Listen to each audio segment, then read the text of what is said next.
Let's look at the various forms of conditional statements in this video.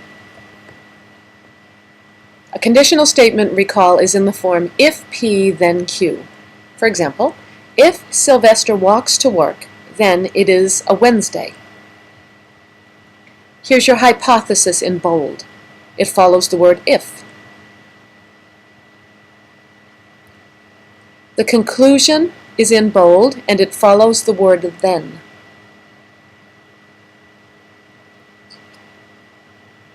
So let's look at this example and determine the truth value. If Sylvester walks to work, then it is a Wednesday. We're going to assume that this conditional statement is true because it looks like the only 2 days that he walked to work, it was a Wednesday. So we'll assume that to be true. Now let's consider the converse. It's when you switch the hypothesis and conclusion. So you switch the if and the then part. Is this true? If it's a Wednesday, then Sylvester walks to work. This is false because I can find a counterexample on April 2nd or April 16th where it is a Wednesday, but he's not walking to work. Here's a conditional statement. If a quadrilateral is regular, then it is equiangular. So I'm looking for the hypothesis, the conclusion, and the truth value. Here's your hypothesis. Remember, conclusion follows the word then. And the truth value, the statement is true because you can't come up with a counterexample.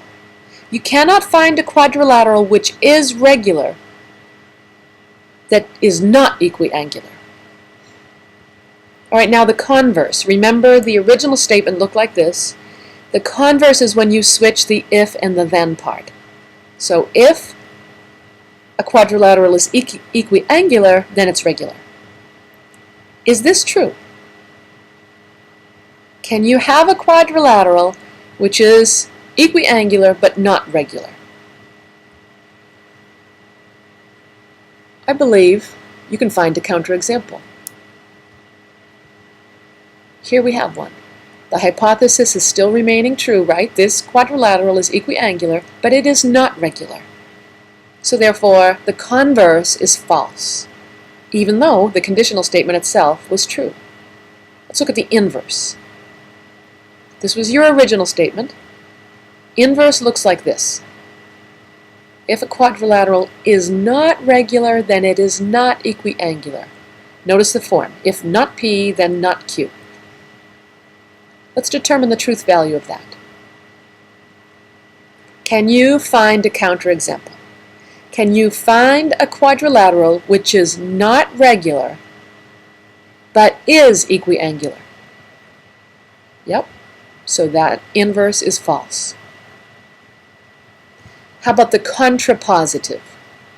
Here's your original statement, and here's your contrapositive. So what have we done? We've negated the converse, basically, right? We've switched the if and the P and negated both parts. So if not Q, then not P.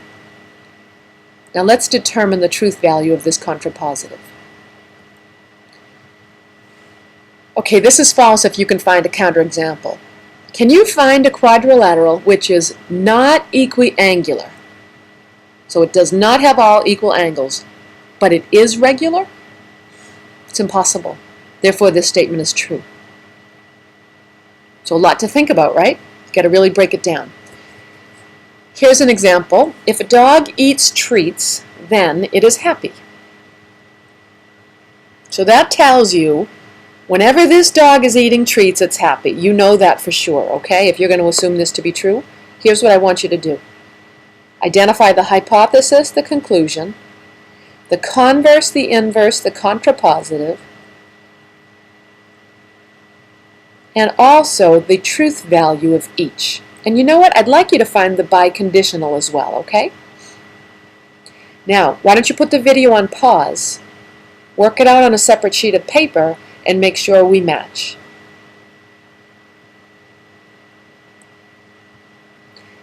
Your hypothesis follows the word if.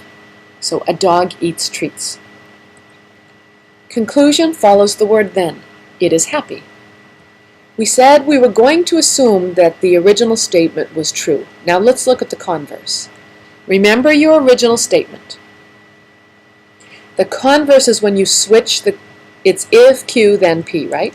So if a dog is happy, then it is eating treats. Is this true or is this false? It's false if you can find a counterexample. A time where the dog is happy but it's doing something other than eating treats. How about a dog which is happy when it swims, right? That's a counterexample because it's not going to be eating treats while it's swimming. So the converse is false. How about the inverse?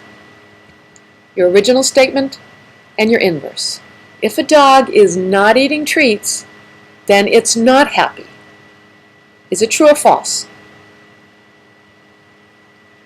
Again, this one is also false. You can find a counterexample. You can find a time where the hypothesis remains true. So the dog is not eating treats, but it is happy, such as when the owner pulls into the driveway, right? What about the contrapositive? Here's your original statement.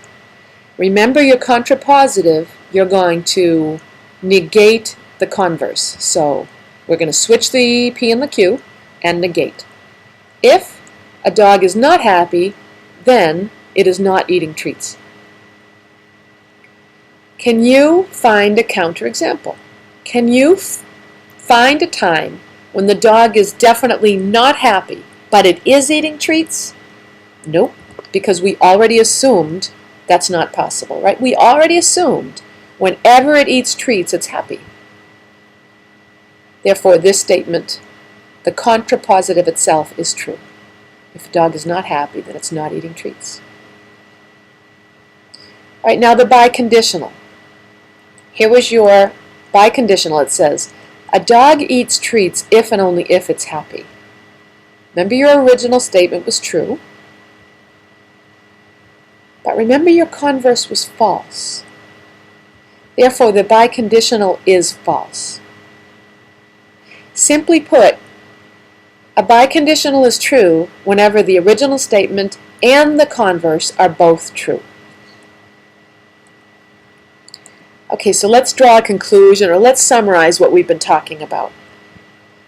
Remember the conditional statement. The general form is if P, then Q, where the hypothesis was P and the conclusion was Q. Now the converse is when you switch those two. The inverse is when you take the original statement but you negate your hypothesis and your conclusion. Your contrapositive is when you negate both parts of the converse. And your biconditional simply uses the words if and only if, right? So P, if and only if Q. And remember that for that to be true, two things must occur. The conditional statement and its converse must both be true. And I have to just end the video by saying, in a counterexample, your hypothesis must remain true while you can show the conclusion to be false. So lots to grapple with, right, in logical reasoning.